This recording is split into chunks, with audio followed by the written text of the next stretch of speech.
मैंने दूसरे दिन मैं भैंसदी की तरफ भागा कि भाई वहाँ पे आवेदन देता हूँ।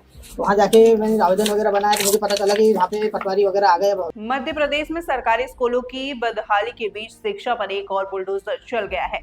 इस बार मामला बैतूल जिले के एक दूर दराज गांव का है, जहां अवैध मदरसा होने की अफवाह के आधार पर प्रशासन ने एक बनते हुए स्कूल की इमारत गिरा दी है।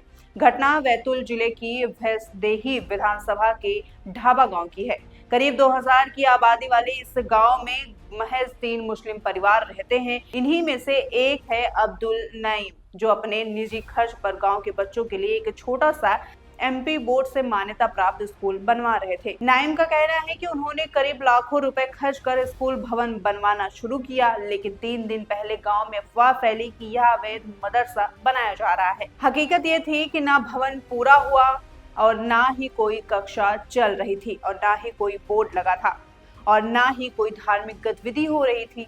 लेकिन इसके बावजूद 11 जनवरी को ग्राम पंचायत ने नोटिस जारी कर भवन गिराने का आदेश दे दिया। नाइम का दावा है कि उन्होंने 30 दिसंबर को ही स्कूल शिक्षा विभाग में नर्सिंग से 8वीं तक के स्कूल खोलने के लिए आवेदन कर दिया था। जमीन से जुड़े सारे दस्तावेज भी पूरे थे।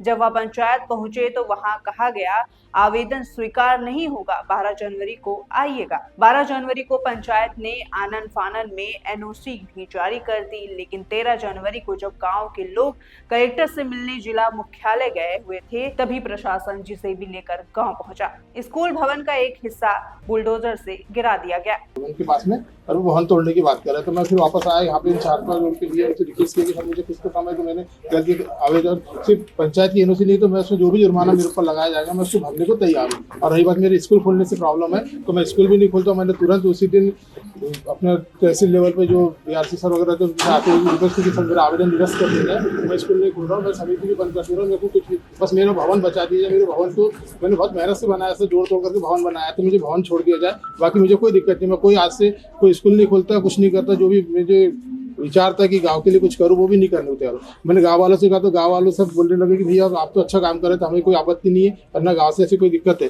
तो गाँव वाले भी आज पूरे साथ में आए, वो भी बोला। फिर मंगलवार के दिन और तहसील में गया तो तहसील में भी मेरी कोई सुनास नहीं बोली, आपको पंचायत लेवल का काम है, पंचायत ही कहेगी हमारे हाथ का नहीं, आप अपना देख लो। स्थानीय निवासी सोनू पानसे ने बताया कि वहां कोई धार्मिक गतिविधि नहीं हो रही थी। स्कूल गांव की सहमति से बन रहा था ताकि बच्चे पढ़ सकें।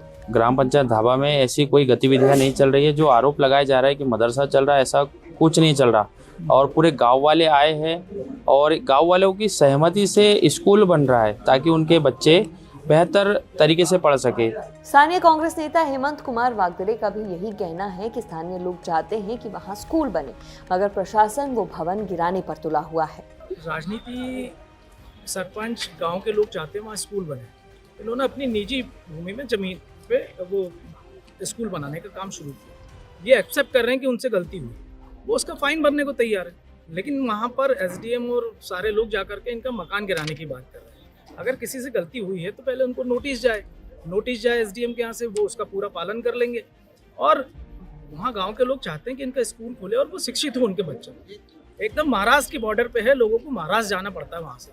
अगर कोई व्यक्ति अपनी जमीन खुद दे करके स्कूल बना करके वहाँ पे लोगों को शिक्षित करना चाहता है तो उससे भी रोका जा रहा है। ये कौन सी बात है? यह पूरी कार्रवाई भैंसदेही एसडीएम अजीत मालवी की निगरानी में हुई। भारी पुलिस बल और राजस्व आमले की मौजूदगी में। प्रशासन का कहना है कि यह अवैध निर्माण और अतिक्रमण था, लेकिन गांव वालों के लिए यह सिर्फ एक प्रशासनिक कार्रवाई नहीं थी, यह उनके बच्चों के भविष्य पर बुलडोजर चल रहा था। अब्दुल नाइम कहते हैं, मुझे नहीं पता था कि पंचायत की एनओसी जरूरी है, जो भी जुर्माना लगे मैं देने के लिए तैयार हूँ। अगर स्कूल खोलने की दिक्कत है तो मैं स्कूल भी नहीं खोलूंगा, बस मेरा बनाया हुआ भवन बचा लीजिए। नाइम साहब कहते हैं, मैंने मदरसे के लिए नहीं, मैंने एमपी बोर्ड के लिए स्कूल के आवेदन किया था। गांव में सिर्फ 3 मुस्लिम परिवार है, मदरसा खोलकर मैं किसे पढ़ाऊंगा।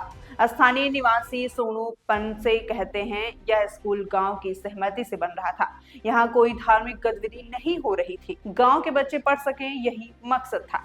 वहीं स्थानीय कांग्रेस नेता हेमंत का कहना है कि गलती हुई है तो जुर्माना लगाया जाए, लेकिन स्कूल जैसी पहल को तोड़ा जाना गलत है। यह इलाका महाराष्ट्र बॉर्डर पर है, बच्चों को पढ़ाई के लिए दूर जाना पड़ता है। इस पूरे मामले पर कलेक्टर नरेंद्र कुमार सूर्यवंशी का कहना है, यह संरचना पंचायत राज अभियान के तहत अवैध थी। नोटिस और सुनवाई के बाद ही ग्राम पंचायत ने इसे हटाने की कार्रवाई की।